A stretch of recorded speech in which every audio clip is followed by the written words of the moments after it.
Napaka-exciting po. Excited na po kami. Excited po. Sana po kami po manalo. Nag-meet up po kami. Yes? Nag-practice po kami ng cheer namin. Nag-isip po kami ng idea para sa cheering namin. At saka po, nag-pray po kami.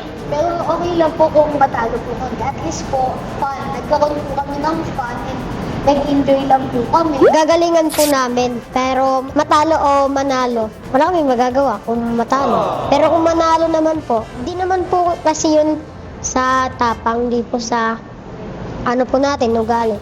Nasa galing po. Abangan niyo po kami sa Family Feud and abangan niyo po din yung mga movie namin. Movie po namin and mga teleseries po.